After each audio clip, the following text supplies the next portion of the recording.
Hello friends, welcome to Shahrukh kitchen. இன்னைக்கு வீடியோவில் நம்ம பார்க்க போகிற ரெசிபி ஒரு டேஸ்டியான வெஜ்ஜு குருமா செய்ய போகிறோங்க. இது எப்படி செய்யலான்னு பார்க்கலாம் வாங்க.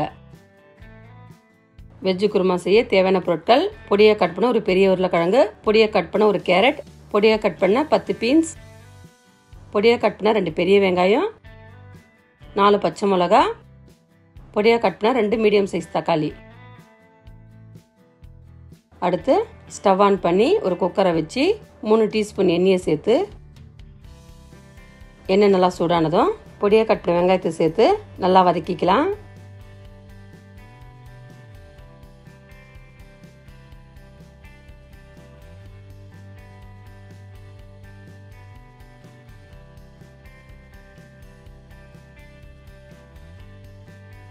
வெங்காயம் நல்லா கண்ணாடி பதத்துக்கு வந்ததும் 1/2 டீஸ்பூன் இஞ்சி பூண்டு பேஸ்ட்டு சேர்த்து நல்லா வதக்கிக்கலாம்.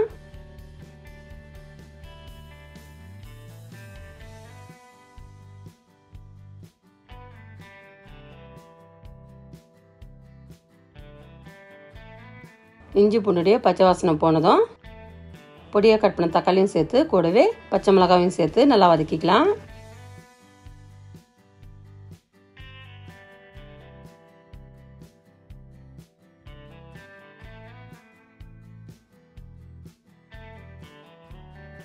தக்காளி நல்லா வதங்கி வந்ததும் 1 டீஸ்பூன் கல்லுப்பு சேர்த்து நல்லா மிக்ஸ் பண்ணிக்கலாம்.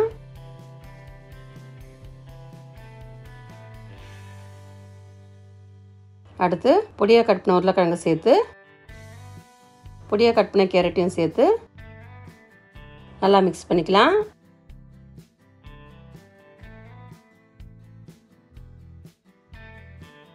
அடுத்து பொடியை கட் பண்ண பீன்ஸையும் சேர்த்து நல்லா மிக்ஸ் பண்ணிக்கலாம்.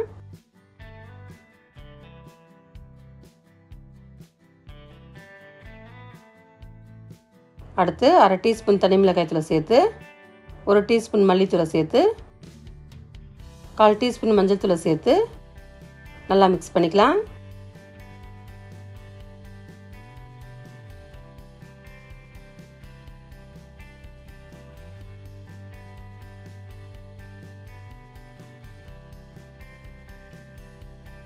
மசாலாவுடைய பச்சை வாசனை போனதும் நம்ம குருமாவுக்கு தேவையான அளவு 400 ml தண்ணியை சேர்த்து நல்லா மிக்ஸ் பண்ணிக்கலாம்.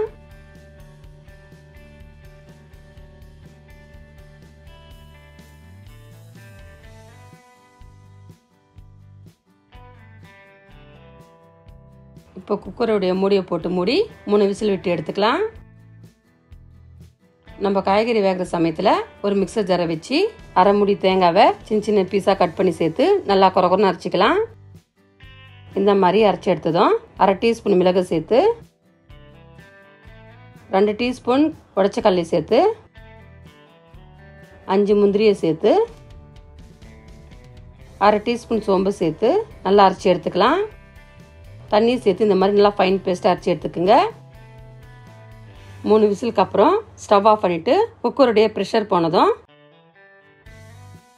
மூடியை திறந்து காமிக்கிறேன் பாருங்கள். நம்ம குருமாவுடைய காய்கறி நல்லா வெந்து வந்துடுச்சு. இப்போ அரைச்சி வச்ச விழுது சேர்த்து நல்லா மிக்ஸ் பண்ணிக்கலாம். கூடவே மிக்சர் ஜாரில் கொஞ்சம் தண்ணியை சேர்த்து நல்லா மிக்ஸ் பண்ணிக்கலாம்.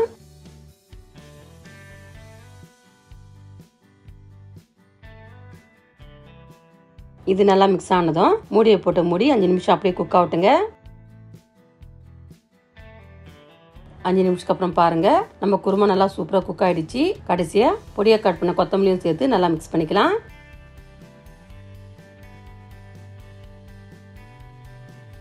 இப்போ ஸ்டவ் ஆஃப் பண்ணிவிட்டு ஒரு பவுலுக்கு மாற்றிக்கலாம். இப்போ பாருங்க, நம்ம பர்ஃபெக்டான வெஜ்ஜு குருமா சூப்பராக ரெடி ஆயிடுச்சு. இது சாப்பிட்ற டேஸ்ட்டும் சூப்பராக இருக்குங்க. வீட்டில் ஒரே மாதிரி இட்லி தோசைக்கு சைடிஷ் செய்யாமல் இந்த மாதிரி வெஜிடபிள் வச்சு குருமாவாக செஞ்சு பாருங்க. ரொம்ப டேஸ்ட்டாகவும் இருக்கும். வெஜிடபிள் சாப்பிடாத பசங்க கூட இந்த மாதிரி குருமாவை வச்சு கொடுத்தா ரொம்ப விரும்பி சாப்பிடுவாங்க. இந்த டேஸ்டியான ரெசிபி வீட்டில் நீங்களும் ட்ரை பண்ணுங்க. இந்த டேஸ்ட் எப்படி சொல்லிட்டு கமெண்ட் பாக்ஸில் கமெண்ட் பண்ணுங்க. இந்த வீடியோ உங்களுக்கு பிடிச்சிருந்தா லைக் பண்ணுங்க, ஷேர் பண்ணுங்க. நம்ம சேனலை சப்ஸ்கிரைப் பண்ணாதவங்க சப்ஸ்கிரைப் பண்ணுங்க. கூடவே பக்கத்தில் பெல் பட்டனை கிளிக் பண்ணுங்க. இதே மாதிரி புது புது ரெசிபி மீண்டும் பார்க்கலாம். தேங்க்ஸ் ஃபார் வாட்சிங். நன்றி, வணக்கம்.